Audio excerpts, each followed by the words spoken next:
ಪ್ರತೀಕಾರದ ಜ್ವಾಲೆ ಸ್ಫೋಟಗೊಂಡಿದ್ದು ಯಾವಾಗ? ಈ ಸೇಡಿನ ಸಾವಿನ ಸರಣಿ ಶುರುವಾಗಿದ್ದು ಹೇಗೆ ತೋರಿಸ್ತೀವಿ ನೋಡಿ. 2017 ಜೂನ್ 21ರಂದು ಎಸ್ಡಿಪಿಐ ಮುಖಂಡ ಅಶ್ರಫ್ ಕಲಾಯಿ ಮರ್ಡರ್ ಆಗುತ್ತೆ. ಅದಕ್ಕೆ ಪ್ರತೀಕಾರವಾಗಿ 2017 ಜುಲೈ 4ರಂದು ಆರ್ಎಸ್ಎಸ್ ಕಾರ್ಯಕರ್ತ ಶರತ್ ಮಡಿವಾಳನ ನೆತ್ತರು ಹರಿಯುತ್ತೆ.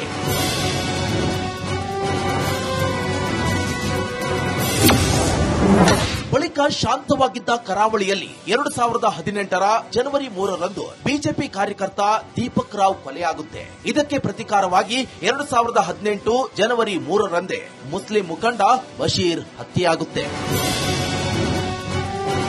ಬಶೀರ್ ಹತ್ಯೆ ಬಳಿಕ ಕೆಲ ವರ್ಷಗಳ ಕಾಲ ಕರಾವಳಿ ಶಾಂತವಾಗಿರುತ್ತೆ. ಆದರೆ 2022 ಕರಾವಳಿಯ ಕಡಲಿಗೆ ಮತ್ತೆ ರಕ್ತಾರ್ಪಣವಾಗುತ್ತೆ.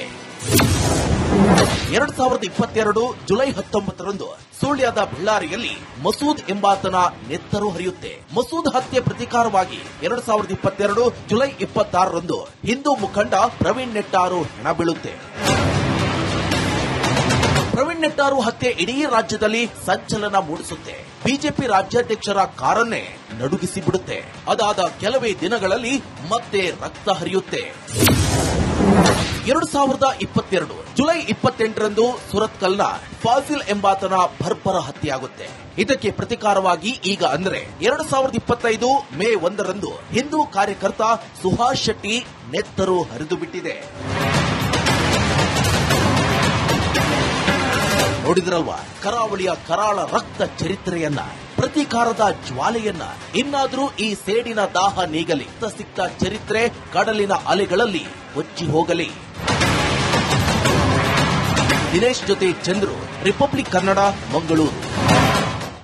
ಪ್ರತೀಕಾರದ ಜ್ವಾಲೆ ಸ್ಫೋಟಗೊಂಡಿದ್ದು ಯಾವಾಗ? ಈ ಸೇಡಿನ ಸಾವಿನ ಸರಣಿ ಶುರುವಾಗಿದ್ದು ಹೇಗೆ ತೋರಿಸ್ತೀವಿ ನೋಡಿ.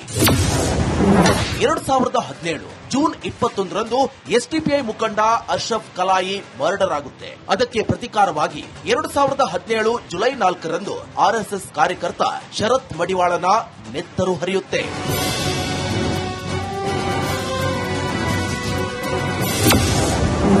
ಬಳಿಕ ಶಾಂತವಾಗಿದ್ದ ಕರಾವಳಿಯಲ್ಲಿ 2018ರ ಜನವರಿ 3ರಂದು ಬಿಜೆಪಿ ಕಾರ್ಯಕರ್ತ ದೀಪಕ್ ರಾವ್ ಕೊಲೆಯಾಗುತ್ತೆ. ಇದಕ್ಕೆ ಪ್ರತೀಕಾರವಾಗಿ 2018 ಜನವರಿ 3ರಂದೇ ಮುಸ್ಲಿಂ ಮುಖಂಡ ಬಶೀರ್ ಹತ್ಯೆಯಾಗುತ್ತೆ. ಬಶೀರ್ ಹತ್ಯೆ ಬಳಿಕ ಕೆಲ ವರ್ಷಗಳ ಕಾಲ ಕರಾವಳಿ ಶಾಂತವಾಗಿರುತ್ತೆ. ಆದರೆ 2022 ಕರಾವಳಿಯ ಕಡಲಿಗೆ ಮತ್ತೆ ರಕ್ತಾರ್ಪಣವಾಗುತ್ತೆ. 2022 ಜುಲೈ 19ರಂದು ಸುಳ್ಯದ ಬಳ್ಳಾರಿಯಲ್ಲಿ ಮಸೂದ್ ಎಂಬಾತನ ನೆತ್ತರು ಹರಿಯುತ್ತೆ. ಮಸೂದ್ ಹತ್ಯೆ ಪ್ರತೀಕಾರವಾಗಿ 2022 ಜುಲೈ 26ರಂದು ಹಿಂದೂ ಮುಖಂಡ ಪ್ರವೀಣ್ ನೆಟ್ಟಾರು ಹೆಣ ಬೀಳುತ್ತೆ. ಪ್ರವೀಣ್ ನೆಟ್ಟಾರು ಹತ್ಯೆ ಇಡೀ ರಾಜ್ಯದಲ್ಲಿ ಸಂಚಲನ ಮೂಡಿಸುತ್ತೆ.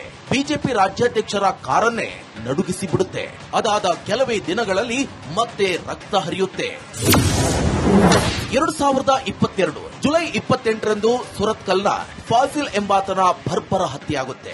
ಇದಕ್ಕೆ ಪ್ರತೀಕಾರವಾಗಿ ಈಗ ಅಂದ್ರೆ 2025 ಮೇ 1ರಂದು ಹಿಂದೂ ಕಾರ್ಯಕರ್ತ ಸುಹಾಸ್ ಶೆಟ್ಟಿ ನೆತ್ತರು ಹರಿದು ಬಿಟ್ಟಿದೆ. ನೋಡಿದ್ರಲ್ವಾ ಕರಾವಳಿಯ ಕರಾಳ ರಕ್ತ ಚರಿತ್ರೆಯನ್ನ, ಪ್ರತೀಕಾರದ ಜ್ವಾಲೆಯನ್ನ. ಇನ್ನಾದ್ರೂ ಈ ಸೇಡಿನ ದಾಹ ನೀಗಲಿ. ಸಿಕ್ತ ಚರಿತ್ರೆ ಕಡಲಿನ ಅಲೆಗಳಲ್ಲಿ ಕೊಚ್ಚಿ ಹೋಗಲಿ. ದಿನೇಶ್ ಜೊತೆ ಚಂದ್ರು, ರಿಪಬ್ಲಿಕ್ ಕನ್ನಡ, ಮಂಗಳೂರು. ಪ್ರತೀಕಾರದ ಜ್ವಾಲೆ ಸ್ಫೋಟಗೊಂಡಿದ್ದು ಯಾವಾಗ? ಈ ಸೇಡಿನ ಸಾವಿನ ಸರಣಿ ಶುರುವಾಗಿದ್ದು ಹೇಗೆ ತೋರಿಸ್ತೀವಿ ನೋಡಿ. 2017 ಜೂನ್ 21ರಂದು ಎಸ್ಡಿಪಿಐ ಮುಖಂಡ ಅಶ್ರಫ್ ಕಲಾಯಿ ಮರ್ಡರ್ ಆಗುತ್ತೆ. ಅದಕ್ಕೆ ಪ್ರತೀಕಾರವಾಗಿ 2017 ಜುಲೈ 4ರಂದು ಆರ್ಎಸ್ಎಸ್ ಕಾರ್ಯಕರ್ತ ಶರತ್ ಮಡಿವಾಳನ ನೆತ್ತರು ಹರಿಯುತ್ತೆ.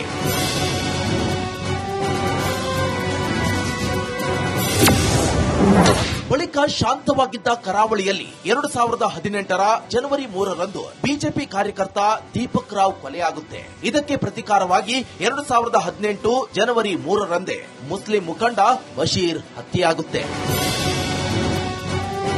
ಬಶೀರ್ ಹತ್ಯೆ ಬಳಿಕ ಕೆಲ ವರ್ಷಗಳ ಕಾಲ ಕರಾವಳಿ ಶಾಂತವಾಗಿರುತ್ತೆ.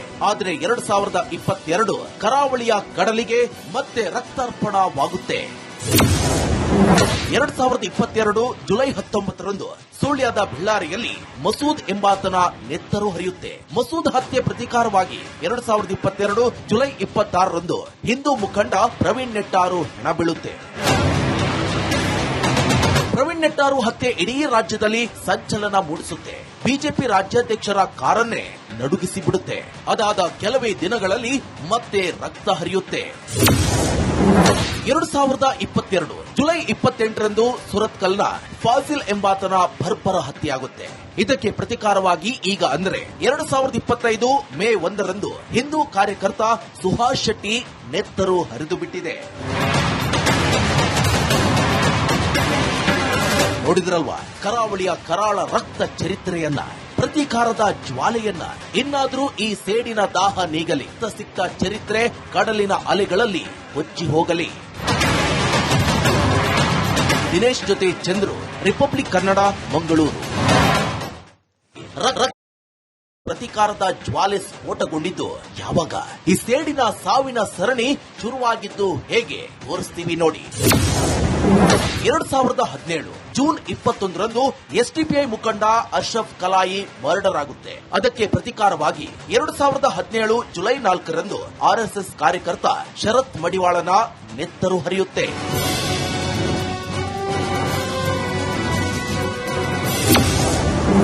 ಬಳಿಕ ಶಾಂತವಾಗಿದ್ದ ಕರಾವಳಿಯಲ್ಲಿ 2018 ಜನವರಿ 3ರಂದು ಬಿಜೆಪಿ ಕಾರ್ಯಕರ್ತ ದೀಪಕ್ ರಾವ್ ಕೊಲೆಯಾಗುತ್ತೆ. ಇದಕ್ಕೆ ಪ್ರತೀಕಾರವಾಗಿ 2018 ಜನವರಿ 3ರಂದೇ ಮುಸ್ಲಿಂ ಮುಖಂಡ ಬಶೀರ್ ಹತ್ಯೆಯಾಗುತ್ತೆ. ಬಶೀರ್ ಹತ್ಯೆ ಬಳಿಕ ಕೆಲ ವರ್ಷಗಳ ಕಾಲ ಕರಾವಳಿ ಶಾಂತವಾಗಿರುತ್ತೆ. ಆದರೆ 2022 ಕರಾವಳಿಯ ಕಡಲಿಗೆ ಮತ್ತೆ ರಕ್ತಾರ್ಪಣವಾಗುತ್ತೆ. 2022 ಜುಲೈ 19ರಂದು ಸುಳ್ಯದ ಬಳ್ಳಾರಿಯಲ್ಲಿ ಮಸೂದ್ ಎಂಬಾತನ ನೆತ್ತರು ಹರಿಯುತ್ತೆ. ಮಸೂದ್ ಹತ್ಯೆ ಪ್ರತೀಕಾರವಾಗಿ 2022 ಜುಲೈ 26ರಂದು ಹಿಂದೂ ಮುಖಂಡ ಪ್ರವೀಣ್ ನೆಟ್ಟಾರು ಹೆಣ ಬೀಳುತ್ತೆ. ಪ್ರವೀಣ್ ನೆಟ್ಟಾರು ಹತ್ಯೆ ಇಡೀ ರಾಜ್ಯದಲ್ಲಿ ಸಂಚಲನ ಮೂಡಿಸುತ್ತೆ. ಬಿಜೆಪಿ ರಾಜ್ಯಾಧ್ಯಕ್ಷರ ಕಾರನ್ನೇ ನಡುಗಿಸಿ ಬಿಡುತ್ತೆ. ಅದಾದ ಕೆಲವೇ ದಿನಗಳಲ್ಲಿ ಮತ್ತೆ ರಕ್ತ ಹರಿಯುತ್ತೆ. 2022 ಜುಲೈ 28ರಂದು ಸುರತ್ಕಲ್ನ ಫಾಸಿಲ್ ಎಂಬಾತನ ಬರ್ಬರ ಹತ್ಯೆಯಾಗುತ್ತೆ. ಇದಕ್ಕೆ ಪ್ರತೀಕಾರವಾಗಿ ಈಗ ಅಂದ್ರೆ 2025 ಮೇ 1ರಂದು ಹಿಂದೂ ಕಾರ್ಯಕರ್ತ ಸುಹಾಸ್ ಶೆಟ್ಟಿ ನೆತ್ತರು ಹರಿದು ಬಿಟ್ಟಿದೆ. ನೋಡಿದ್ರಲ್ವಾ ಕರಾವಳಿಯ ಕರಾಳ ರಕ್ತ ಚರಿತ್ರೆಯನ್ನ, ಪ್ರತೀಕಾರದ ಜ್ವಾಲೆಯನ್ನ. ಇನ್ನಾದ್ರೂ ಈ ಸೇಡಿನ ದಾಹ ನೀಗಲಿ. ಸಿಕ್ಕ ಚರಿತ್ರೆ ಕಡಲಿನ ಅಲೆಗಳಲ್ಲಿ ಕೊಚ್ಚಿ ಹೋಗಲಿ. ದಿನೇಶ್ ಜೊತೆ ಚಂದ್ರು, ರಿಪಬ್ಲಿಕ್ ಕನ್ನಡ, ಮಂಗಳೂರು.